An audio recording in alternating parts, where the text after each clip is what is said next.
You know that feeling. You're staring at a screen full of financial data, trying to figure out what a company's really worth. It can Yeah. feel a bit overwhelming, like wading through fog. Totally. And that's why today we're doing a deep dive. We're trying to cut through some of that noise. Exactly. So we're grabbing a kind of intellectual spotlight today. We are. We're diving into a really important chapter by Benjamin Graham, the father of value investing. He did this fascinating comparison back in 1970. Okay, Graham. And what was he comparing? 4 public companies: El-Ture Corp., Emerson Electric, Emery Air Freight, and Emhart Corp. All starting with E, interestingly enough. Huh. Okay. So 4 E's. What was the point? Why put these 4 together? Well, his main goal was to really get under the hood and see the connection between how these companies were actually performing, their profits, stability, financial health, that kind of stuff, and how the stock market was pricing them. Ah, so performance versus price. Precisely. He was especially focused on the price-to-earnings ratio, the PE. Were the market prices, those PEs, actually justified by the business reality? Or was it just, hype? Got it. So for everyone listening, what we're doing here is essentially unpacking Graham's framework, how he looked at companies as what did he call it, a conservative common stock investor. Exactly. And we want to highlight what he thought was most important, and then, crucially, see how those ideas hold up today. We'll even look at some modern examples later on. Sounds good. It's like building a toolkit for analysis that hopefully stands the test of time. So let's start with that 1970 picture. What jumped out right away? The PE ratios, they were all over the place. You had LTRA at about 9.7 times earnings, Emhart around 12, pretty modest. Okay. But then Emerson Electric was trading at 33 times earnings, and Emery Air Freight was way up there at 45 times. Wow, quite a range. And what was the general market like then? The Dow Jones average PE was about 15.5. So you had 2 companies well below the average and 2 way above it. That immediately makes you ask why, doesn't it? What could possibly explain that massive difference? Right. And what's interesting is Graham pointed out that even the cheaper ones, LTRA and Emhart, had profit growth he described as not unsatisfactory. So it wasn't like they were failing businesses. Okay, so not just about bad performance for the low PE ones. No. So the big question Graham had, and it's relevant today too, is what drove that huge valuation gap. His first guess, his hypothesis, was that the high PEs for Emerson and Emery probably reflected much better recent profit growth. Which seems logical on the surface. Faster growth, higher price. Investors pay up for expected future earnings. Exactly. But Graham, being Graham, he wasn't just going to leave it at that surface level guess. He needed to dig deeper. So he used 6 specific criteria, 6 dimensions, to really compare them side by side. Okay, let's break those down. What was the first dimension? Profitability. And he found that, all 4 were earning a satisfactory return on their book value, basically, their net worth. But satisfactory isn't always equal, right? Not at all. Emerson and Emery really stood out here. They were generating much higher returns on the capital invested in their businesses compared to LTRA and Emhart. And this is where it gets interesting for long-term investors, isn't it? Graham actually drew a line between that high return on capital and strong growth in earnings per share over time. He did, and he specifically called out Emerson's operating income to sales ratio as especially impressive. Basically, they were very good at turning sales into actual operating profit, a real money spinner, even back then. Okay, so profitability clearly favored Emerson and Emery. What was the second dimension? Stability. He measured this by looking back 10 years and finding the biggest drop in earnings per share compared to the average of the 3 years before 1970. Perfect stability was 100%, meaning no drop. And how did they stack up? Well, guess what? The 2 market darlings, Emerson and Emery, both scored 100%. Perfect stability over that decade. No earnings dip at all. That's impressive. It is. El-Ture and Emhart, on the other hand, had seen moderate declines in 1970, about 8%.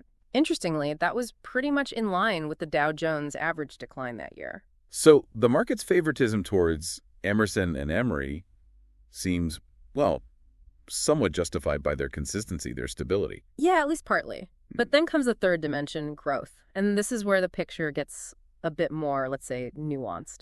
How so? Graham found that the 2 lower PE companies, LTRA and Emhart, actually had pretty decent growth rates themselves. They even beat the Dow Jones Group average on growth. Now that's interesting, especially LTRA, right? If it had solid growth but a low PE. Exactly. El-Ture's growth looked particularly good relative to its low multiple. It suggests the market might have been underappreciating its potential. maybe an undervalued situation. That's the classic value investor's hope, finding that mismatch. Now, Emerson and Emery grew strongly too, presumably. Oh yes, they definitely had higher growth, which helps explain their higher PEs.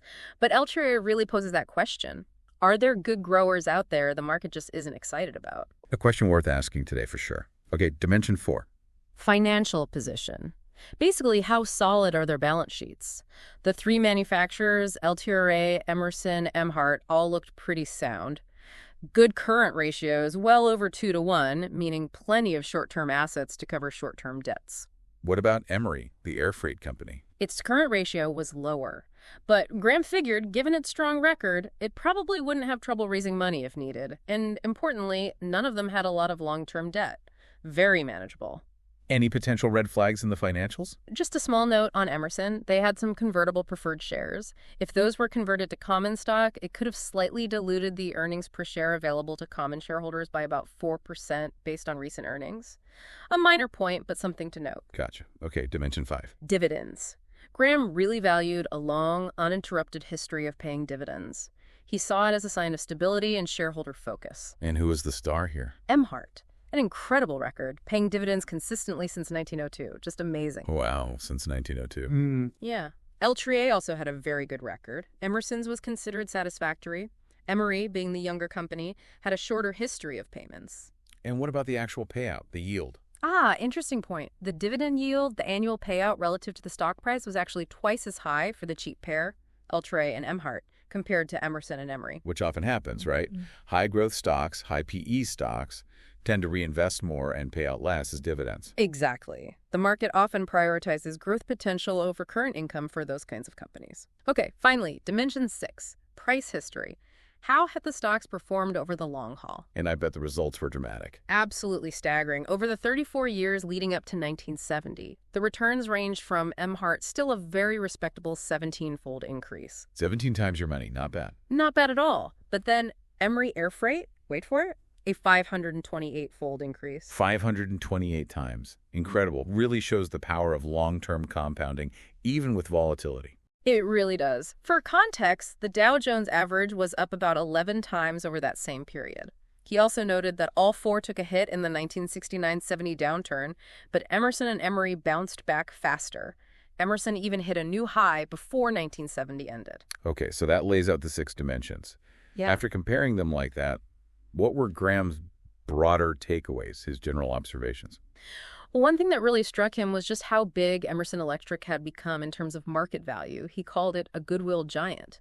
Its market cap was actually larger than the other three combined. A giant built on, well, goodwill or intangible value as much as physical asset. Largely, yes.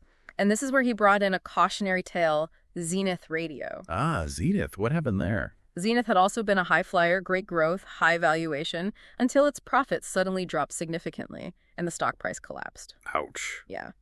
Graham's message was crystal clear, and it's timeless. High valuations entail high risks. The more you pay for expected future perfection, the more painful it is if perfection doesn't materialize. That's a lesson many investors learn the hard way. What about Emery, the other high flyer? He acknowledged its growth prospects looked really promising. That seemed to be why it had that sky-high PE.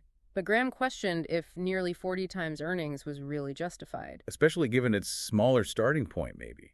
Harder to keep up that growth rate. Exactly. He noted that maintaining super high growth gets tougher as companies get bigger.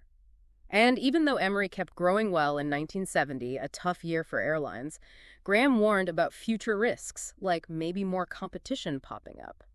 A conservative investor needed to weigh those risks, not just chase the recent performance. Makes sense. What about the less glamorous pair, LTRA and Emhart? This was a key observation. He pointed out that since 1958, their actual business growth had been better than their stock price growth. So the business was doing better than the stock price suggested. That's what it looked like. They didn't have the sizzle, the glamour of Emerson and Emery, but statistically, fundamentally, they looked surprisingly strong. A potential mismatch between perception and reality. The classic value story. Did other analysts at the time see it that way? Well, he mentions Standard & Poor's 1971 outlook. They saw Altuve as facing some cyclical headwinds, Emerson having strong long-term prospects, Emory as maybe amply priced but still a hold, and Emhart facing short-term issues but expected to improve.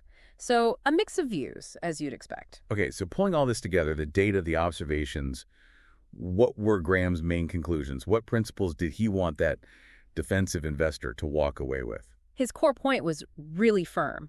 Don't pick stocks based on market action, how the price is moving right now. That's speculation, not investing. Focus on the business, not the stock chart flicker. Exactly. Growth is important, yes, but it's not guaranteed, and you shouldn't overpay for it. He explicitly questioned if Emory's valuation, which he calculated had reached maybe 60 times earnings by then, and Emerson's, with its huge intangible value, were suitable for a careful, prudent investor. He felt the price was too detached from the underlying tangible value. That seems to be the essence of it. In contrast, he felt Altuve and Emhart offered enough real value behind their prices. An investor buying them could feel like they were getting a piece of the actual business, the assets, the earnings power at a reasonable price, closer to its balance sheet value. And they had decent fundamentals too, right? Yes.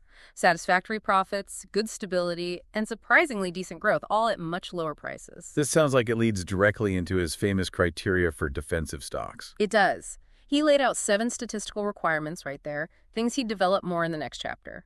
Things like adequate company size, strong financials, a long dividend record. He specified at least 20 years continuous payments. 20 years, that's a high bar. It is. Huh. Also, no losses in the past 10 years, at least 1/3 earnings growth over 10 years, price no more than 1.5 times net asset value, and price no more than 15 times average earnings over the past 3 years. Pretty strict rules. Did Altuve and Emhart fit? He said they did. Based on the 1970 data, they met those specific quantitative tests. So his idea was, if you build a portfolio of stocks like these, you might have some disappointments. Sure, diversification doesn't eliminate all risk.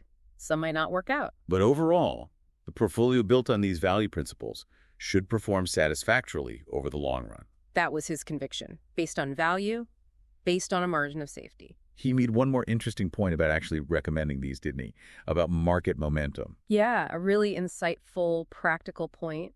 He said even if an analyst agreed that Altuve and Emhart were better value, they might hesitate to tell clients to sell, say, Emerson and buy LTRA. Why? Because Emerson's stock price was going up. The momentum was with the glamour stock. Exactly. Market momentum is a powerful force, even if the underlying value case is weaker.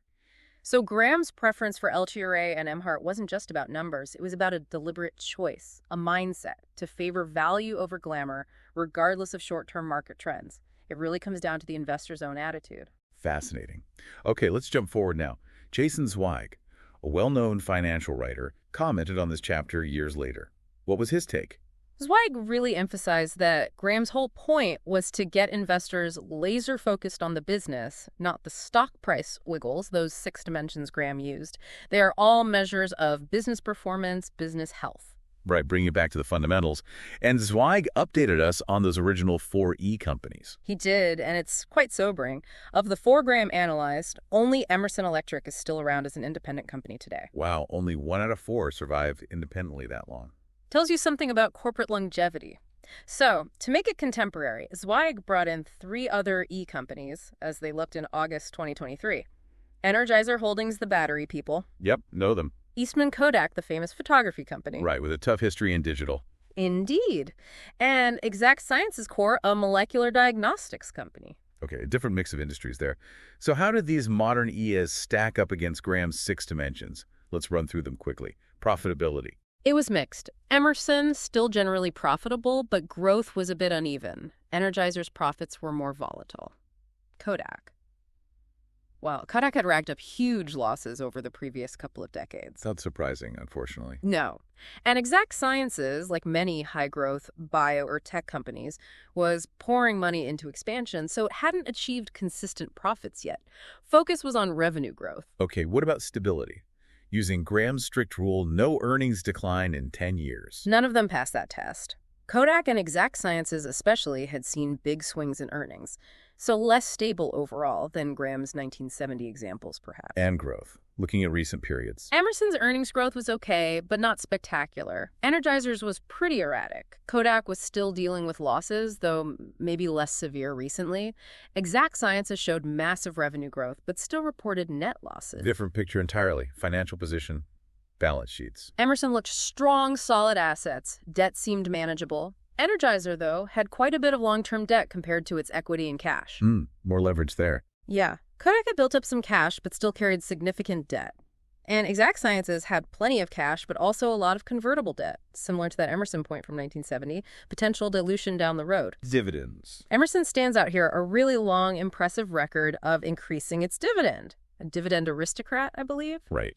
The others. Energizer started paying one and kept it up. Kodak. No dividends since 2003. And Exact Sciences, being growth-focused, has never paid one. And finally, price history over the 10 years to 2023. Emerson actually underperformed the S&P 500 index. Energizer also lagged the market. Kodak stock was incredibly volatile and ended up negative over the decade. Exact Sciences gave strong average returns, but wow, it was a very bumpy ride for investors, lots of ups and downs. So, quite a varied picture compared to 1970.